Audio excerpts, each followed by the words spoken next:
এখানে আগামী নির্বাচনে প্রতীক হবে মোমবাতি। জোয়ার হুজুর যে কানে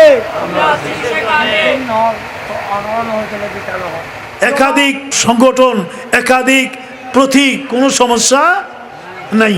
এখনই রেজাল্ট আসবে, এই নির্বাচনে রেজাল্ট এসে যাবে এমন কোনো কথা নাই।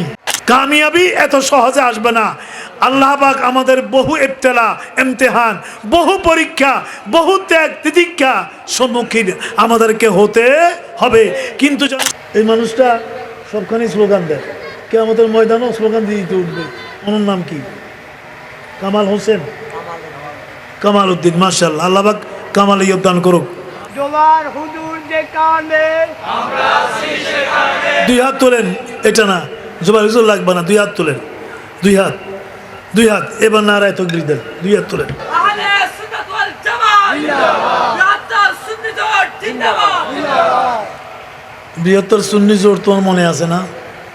এই বৃহত্তর সুন্নি জোট তার মানে সুন্নিরা এখন ঐক্যবদ্ধ। আগেও যে ঐক্যবদ্ধ ছিল না তা না, আগেও ঐক্য ছিল, অনৈক্য ছিল তা না। কারণ সুন্নিয়ে কোনোদিন মারামারি হয়নি, হয়েছে? মতের ব্যবধান থাকেই, কিন্তু সবার উদ্দেশ্য মদিনাতুল মুনাওয়ারা। কি বলেন, ঠিক কিনা? সবার মাকসাদ মদিনাতুল। কেউ এই রাস্তায় যাবে, কেউ এই রাস্তা আসবে, কেউ এই রাস্তা আসবে, কেউ এই রাস্তা আসবে, কিন্তু উদ্দেশ্য লক্ষ্য এক। তাই আজ পর্যন্ত মতের মিল ও বেমিল থাকতে পারে, কিন্তু কোথাও সুন্নিয়ে মারামারি, 10 জন নিহত, 50 জন আহত, এমন কোনো নিউজ পত্র পত্রিকায় মিডিয়া আমরা দেখি নাই। তবে আমাদের এই লক্ষ্যকে আরও স্ফীত করার জন্য আমরা বৃহত্তর সুন্নি জোট গঠন করেছি। এটা অব্যাহত থাকবে।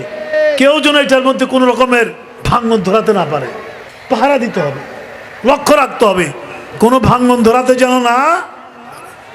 এটা আমরা এক্ষুনি রেজাল্ট আসবে, এই নির্বাচনে রেজাল্ট এসে যাবে এমন কোনো কথা নেই। আমরা অনেকেই মনে করি বোধহয় আগামী নির্বাচনে আমরা একবারে ক্ষমতায় চলে যাব, অথবা মনে করি আমরা অসংখ্য পার্লামেন্টের মেম্বার হয়ে যাবে। এটা বড় কথা নয়, এটা বড় কথা নয়। আগে আমরা ঐক্যবদ্ধ হই এবং জাতির সামনে আমরা আহলে সুন্নাতুল জামাতের আদর্শের কথাটা জাতির সামনে আনি। কামিয়াবি এত সহজে আসবে না। আল্লাহ পাক আমাদের বহু ইবতিলা, ইমতিহান, বহু পরীক্ষা, বহু ত্যাগ তিতিক্ষা সম্মুখীন আমাদেরকে হতে হবে, কিন্তু যেন ঐক্যের মধ্যে ফাটল না দেয়। এই জোটের মধ্যে আমরা সবাই থাকবো, কি বলেন, ঠিক কিনা? এই জোটে আমরা ভোট দেব, এই জোটে আমরা ভোট দেব। এর বাইরে আমরা আর কোনো আদর্শ মানি, কি বলেন, ঠিক কিনা? আর কোনো আদর্শ আমরা মানি, এই কথা মনে রাখবেন। এই আনোয়ার আবাসী এই কথা মনে রাখবেন। এখানে আগামী নির্বাচনে প্রতীক হবে মোমবাতি। এখানে আগামী নির্বাচনে কি, কোথাও মোমবাতি, কোথাও চেয়ার, কোথাও একতারা। আবার আস্তে আস্তে এই জোট আরও সম্প্রসারিত হলে আরও অনেক কিছু হতে পারে। একাধিক সংগঠন, একাধিক প্রতীক, কোনো সমস্যা নাই। যেখানে যেটা সেখানে সেটা কাজ করবে। আমরা থাকবো ঐক্যবদ্ধ। সুন্নি জনতা যদি ঐক্যবদ্ধ হয়ে যায় তাহলে এই দেশে কোরআন সুন্নাহ ছাড়া আর কিছু থাকবে না। আমাদের এই বয়সে এটা এতটুকুর আনতে গত 1টা বছর কাজ করতে হয়েছে। দেশের রাজনৈতিক পরিবর্তনের পরে আমরা এটাকে এতটুকুর আনতে অনেক খড় কোঠা আমাদেরকে পড়াতে হয়েছে, অনেক কিছু। এটা যেন আর নষ্ট না হয়, ধ্বংস না হয়।